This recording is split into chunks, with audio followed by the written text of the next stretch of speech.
Halo sahabat Ilyaswan, bertemu kembali di channel YouTube Novel Ilyaswan. Kita lanjutkan membaca novel Keluargamu Bukan Keluargaku, bab 32, POV Novel.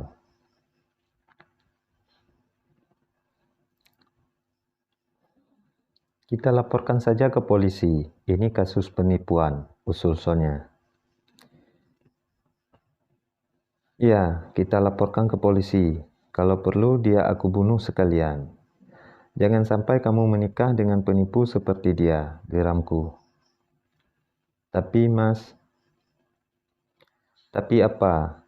Kamu masih ingin membelanya? Hatiku marah. Aku hamil.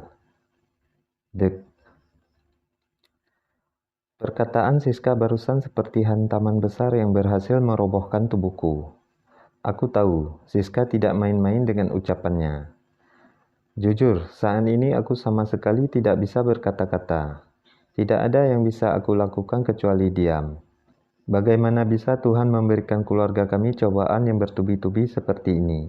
Apa salah kami? Tangis ibu kembali pecah saat mendengar pernyataan Siska. Ibu berkali-kali hampir pingsan jika tidak dipegang oleh Sonya.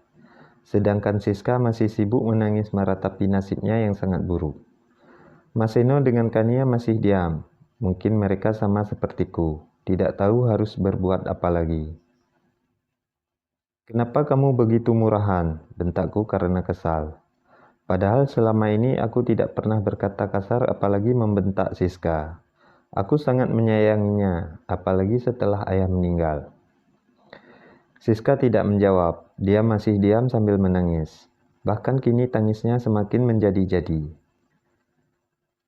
Cukup, jangan marahi Siska lagi, dia sedang kena musibah. Jangan kamu tambah lagi dengan memarahinya. Bela ibu yang membuatku terperangah. Kenapa di sini malah aku yang disalahkan? Memang Siska adalah korban dari penipuan laki-laki brengsek itu. Tapi di posisi ini, sebenarnya akulah yang rugi. Gimana aku nggak marah, Bu? Lihat saja bagaimana kelakuan Siska karena terlalu kita manjakan. Dia memang korban, tapi di sini akulah yang rugi. Uang lebih dari 100 juta lenyap begitu saja. Belum lagi menanggung malu atas perbuatan Siska, teriakku kesal. Dadaku naik turun karena kesulitan mengatur nafas yang tidak lagi beraturan. Sepertinya takdir begitu kejam terhadap keluarga kami, terutama padaku. Harta bisa dicari, Noval. Tapi jika Siska stres lalu bunuh diri karena makian dari kamu gimana? Balas ibu sambil memeluk Siska yang masih terisak. Entah mengapa aku sangat benci suasana ini. Suasana yang seolah akulah tersangkanya. Harta memang bisa dicari, Bu. Tapi saat ini aku pengangguran. Ibu harusnya tahu itu. Bagaimana aku bisa membayar tunggakan rumah yang sudah terlanjur aku gadaikan? Cercaku marah. Kamu udah nggak kerja lagi, Noval? Tanya Mas Seno yang membuatku sadar dengan ucapanku sendiri. Aku lupa jika di sini ada Mas Seno dan Kania. Padahal rencananya aku tidak akan memberitahu mereka jika aku sudah dipecat dan menjadi pengangguran. Pasti mereka akan menertawakan aku dan mengejek. Kuarahkan pandangan ke arah Kania yang sedang duduk di samping Sonya. Wajahnya sangat santai seperti tidak ada beban. Apa dia tidak merasa sedih atas musibah yang menimpa keluarga kami? Iya, Mas. Aku udah nggak kerja lagi mulai hari ini, jawabku pelan sambil menunduk ke bawah. Kamu memang nggak kerja, tapi Kania kan kerja. Dia punya gaji sekarang, gumam ibu sambil melihat ke arah Kania. Aku juga melihat ke arah Kania dengan mata berharap dia mau membantuku. Aku lupa jika sekarang Kania sudah kerja dan memiliki gaji. Ibu benar, aku bisa meminta Kania untuk membayar tunggakan rumah yang sudah aku gadaikan. Bukankah itu gunanya suami istri, saling membantu? Kok aku sibuk? Baru juga beberapa hari kerja, balas Kania sinis. Ya siapa lagi? Kamu kan istrinya. Sudah menjadi kewajiban kamu membantu suami jika dia lagi kesusahan. Seperti sekarang ini, terang ibu juga dengan nada kesal. Iya Kania, ibu benar. Inilah waktunya kamu berbakti padaku sebagai suami. Lanjutku lagi sambil berharap Kania akan paham dan mengerti kewajibannya sebagai istri. Kalian sadar nggak sih kalau ngomong, enak aja minta gajiku untuk membayar hutang kalian, balas Kania santai. Kamu kenapa perhitungan sekali sama kami, mentang-mentang udah kerja? Iya, makanya kamu udah keras kepala seperti sekarang, tanya ibu sambil berkacak pinggang. Pantas jika ibu marah, Kania memang sangat keterlaluan. Sudah tahu keluarga sedang kena musibah, dia malah bersikap acuh terhadap kami semua. Bukannya membantu untuk memberikan solusi atau jalan keluarnya, ini malah bersikap sombong dan keras kepala. Jelas Bu, aku hanya bersikap bagaimana kalian bersikap padaku. Ibu lupa bagaimana aku mengemis sama Noval waktu ibu minta pinjam uang. Pinjam lo ya, bukan minta, balas Kania yang membuatku naik pitam. Kania, jangan bentak ibu. Bagaimanapun dia juga ibu kamu sekarang, bentakku kesal. Berani sekali dia membentak ibuku. Kenapa enggak, Mas? Bukankah kamu tadi juga membentak mamaku? Bahkan kamu berani mengatakan jika mamaku bukanlah bagian dari keluarga. Kenapa sekarang aku harus menganggap ibu kamu sebagai ibuku? Serukannya yang membuat semua orang terperangah melihat tingkah Kania. Kurang ajar, dasar tidak tahu sopan santun, gak ada didikan. Hardik ibu marah melihat sikap Kania. Didikan dari orang tuaku penuh Bu, makanya sampai aku menikah pun aku bisa menjaga diri dengan baik. Tidak asal memberi tubuh buat laki-laki yang bukan mahram, ejek Kania, menyindir Siska yang masih terisak. Diam kamu itu bukan bisa menjaga diri, tapi memang dasar mandul. Makanya mau menikah selama apapun, tetap aja nggak bisa hamil.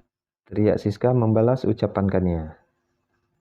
Bukannya marah, Kania malah tersenyum dengan santai. Dia bangkit dari duduknya, kemudian berjalan sedikit ke arah Siska. Oh ya, kalau memang itu betul, aku sangat bersyukur. Karena tidak terlanjur hamil anak dari keturunan kalian, ejek Kania lagi.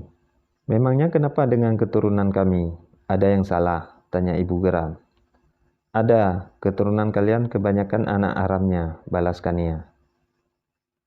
Diam kamu wanita mandul, bentak Siska yang menarik rambut Kania. Kami semua bangun untuk melerai pertengkaran Kania dan Siska, tapi Siska tidak mau melepaskan tangannya dari rambut Kania.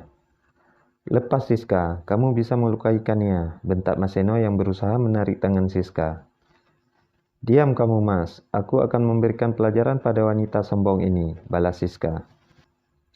Au, Siska tiba-tiba berteriak kesakitan. Sejurus kemudian aku melihat jika Kania meninju Siska pada bagian perutnya. Bukan hanya sekali, tapi berkali-kali. Itu membuat Siska sakit dan terpaksa melepaskan cekalan tangannya. Setelah Siska melepaskan rambut Kania, dia berjalan mundur sambil terus memegangi perutnya. Siska, teriak ibu histeris. Kami semua tercengang saat Kania meninju wajah Siska dengan sangat keras. Siska yang hilang keseimbangan jatuh ke atas sofa. Ibu segera memeluk Siska dan mengelus-ngelus rambutnya. Kania, bentakku marah. Tanganku hampir melayang ingin menamparkannya. Apa mas? Kamu mau balas mukul aku? Nih, silakan, balas Kania sambil menahan pipinya untuk aku tampar. Semua itu urung aku lakukan, apalagi sekarang Mas Seno memegangiku. Keterlaluan kamu Kania. Jika terjadi sesuatu pada Siska, kamu akan masuk penjara, ancam ibu yang sama sekali tidak membuat Kania gentar. Dia malah tersenyum mengejek ke arah ibu. Silahkan, kalaupun ibu akan kehilangan cucu dari Siska, ibu tetap punya cucu kok dari Mas Noval. Iya kan Mas? Kania benar-benar keterlaluan. Apa maksud ucapannya barusan? Apakah dia ingin membongkar semua rahasiaku di depan ibu? Jika ibu tahu aku mempunyai anak dari Vivi, ibu bisa marah besar. Apa maksud kamu? Apa kamu sedang hamil? Tanya ibu bingung. Tentu saja tidak, tapi... Sudahlah Kania, jangan memperkeruh keadaan. Sekarang lebih baik kamu pulang duluan. Nanti aku nyusul. Sanggahku agar Kania tidak membongkar semuanya di depan ibu. Diam kamu Noval. Ibu terlanjur penasaran, apa maksud Kania barusan? Seru ibu yang semakin membuatku kalang kabut. Semuanya dengar. Mulai malam ini, aku akan menggugat cerai Mas Noval. Karena dia terbukti berselingkuh dan sudah mempunyai anak dari wanita lain, seru Kania yang membuat semuanya terdiam. Sekarang semua mata tertuju padaku, seolah mereka meminta penjelasan atas apa yang Kania katakan barusan. Sedangkan aku hanya bisa menelan ludah yang terasa kering. Jangankan untuk pergi dari ruangan ini, untuk menggerakkan mulut saja rasanya sangat berat. Lidahku keluh, ingin rasanya menghilang saja saat ini. Noval, cepat jelaskan apa maksud Kania barusan, tegas ibu sambil berkacak pinggang. Kamu nggak bercanda kan Kania? Tanya Mas Seno lagi memastikan. Tentu saja tidak Mas, aku bahkan sudah mempunyai bukti atas perselingkuhan mereka. Juga menghadirkan wanita itu sebagai saksi. Jika perlu aku juga akan menyuruh membawa anak mereka nanti di persidangan. Jawab Kania santai sambil melipat tangan di depan dada. Sangat sombong.